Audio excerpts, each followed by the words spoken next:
It's time for Tim's tremendous tube riveting tools.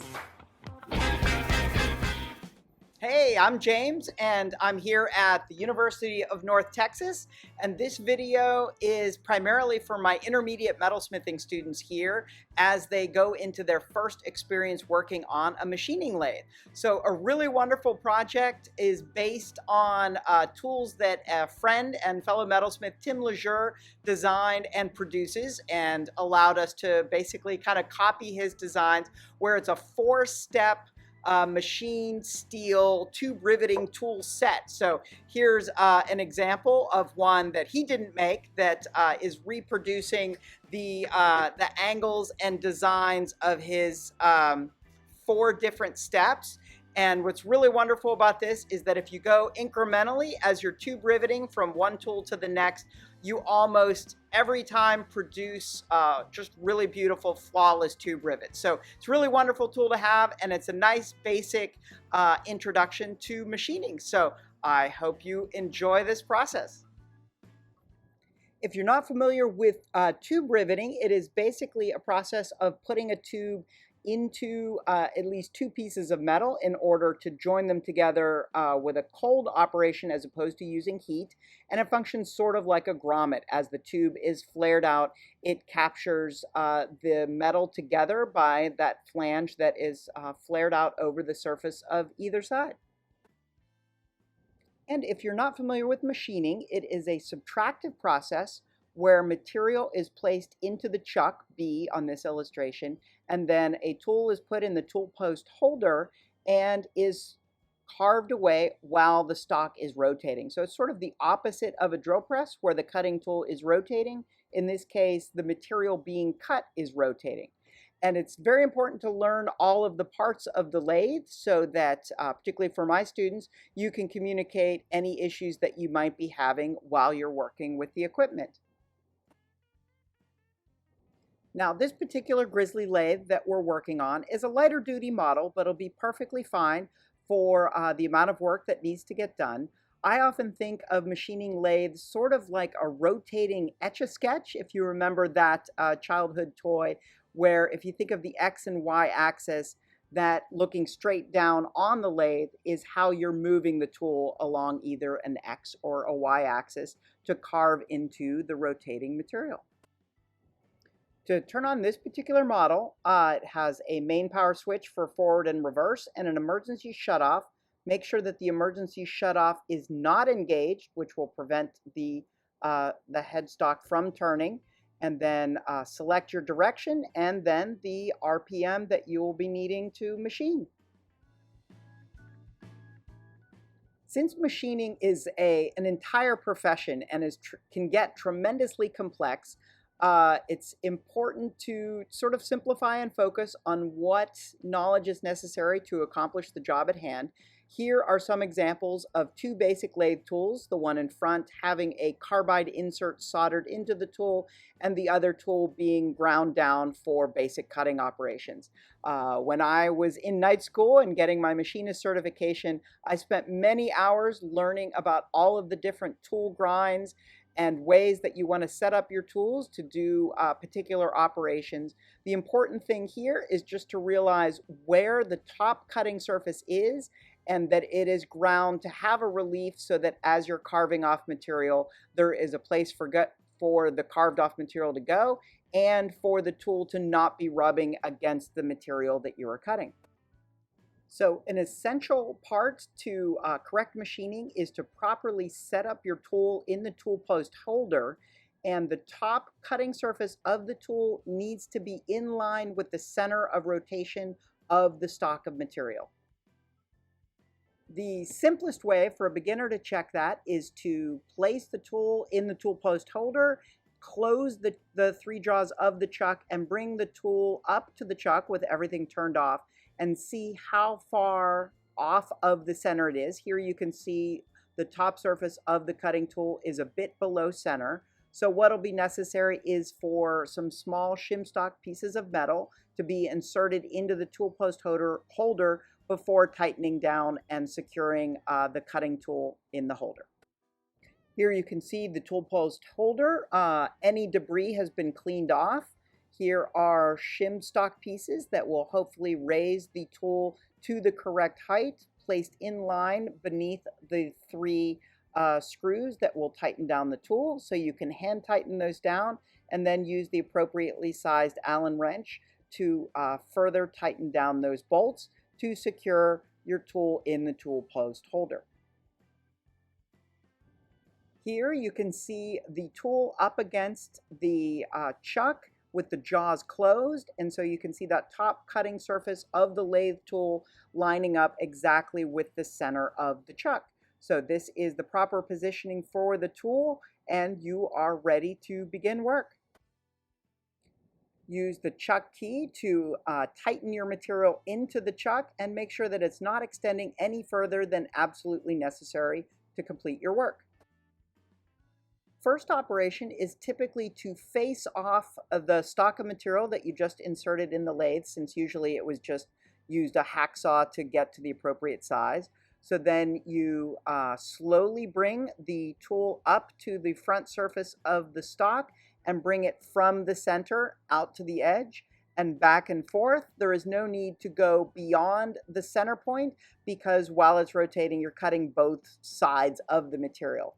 And you can cut on the front or the back end depending on whether you have the lathe running forward or in reverse. Here you can see a closer view of that facing operation. And again, in this case, because of the particular setup and the taper that we're putting on the tools, we are working on the back end, so the lathe is rotating in reverse.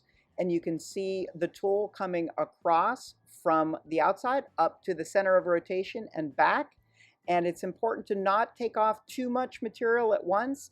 There are complex calculations for speeds and feeds and how much material at what rotation.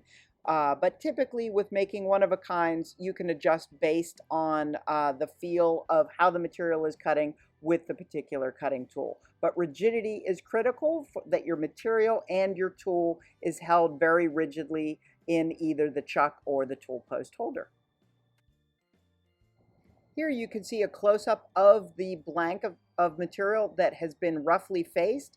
So we know that there's no protruding burrs or other material that might get in the way as we're going into our next stage of the machining operations.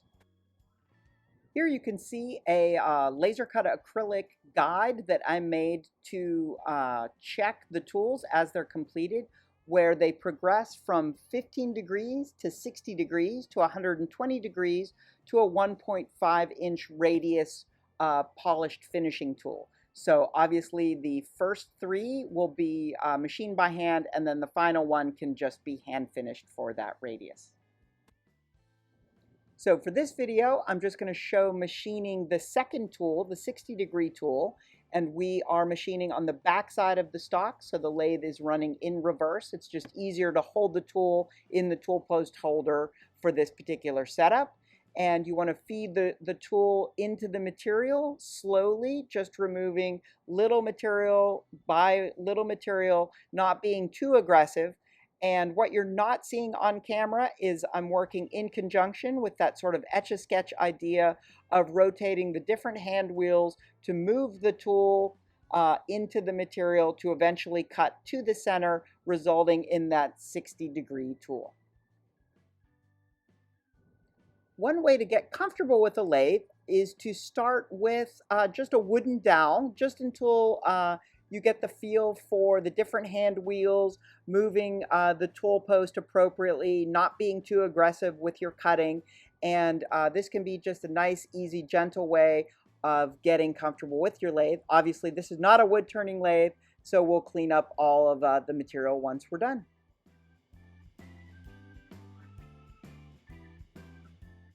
Since we're making tools that need to be polished, once we're done with the lathe work, we're going to go through several more stages to put a fine polish on these tools. So here you can see how the tool comes off of the lathe with just some little fine lines from the machining of the lathe tool. And so what you're going to need to do is file those out by hand first, and then we'll move on to the next stage. So here you can see the lathe tool marks have been hand filed out. It's very important to maintain the precise angles that we've set up in the lathe. So all that you're doing is not changing the angle of the tool, but only removing the lathe tool mark so that we can move forward in the polishing process. After hand filing and hand sanding, you can take the tool to a deburring wheel, and again, you want to be very careful to keep the tool rotating and not change the angle of the tool that you've precisely machined. Here you can see that 60-degree tool after the deburring wheel with the hand filing and hand sanding scratches removed, and so we're ready to move on with the series of polishing buffs. We have dedicated buffs in our studio only for use on steel. So we're going to proceed through various stages from bobbing to white diamond and then ultimately finishing with fabuluster. And I find that that gives a fine enough polish for tools such as this, and that it can also be renewed easily if there's any damage that happens to the tools. Just a reminder that when you're polishing any longer pointed materials, such as these tube riveting tools, that you want to have them facing passively down into the buffing wheel and keep them rotating so that you are evenly polishing the surface and maintaining that precise angle. Here you can see the completed polished tool, and hopefully the detail is good enough that you can see the differences as we've been going through the different stages. And so, like I said, I usually just take my tools to a fabuluster level, and that makes them easy to repolish as needed while they're being used. So I hope this video has been a useful, brief introduction to the world of machining. Like I said, it's an entire profession and can get tremendously complex, but just wanted to give a little toe dipping into the water of what is involved. And I will put a link to Tim's video about how to use the tube riveting tools in the comments for this video. And so you can give them a try or reach out to Tim for a set of his tools. And I promise you won't be disappointed. I use them extensively in my own work and find that they've really helped me make just flawless tube rivets every single time. So good luck and be safe.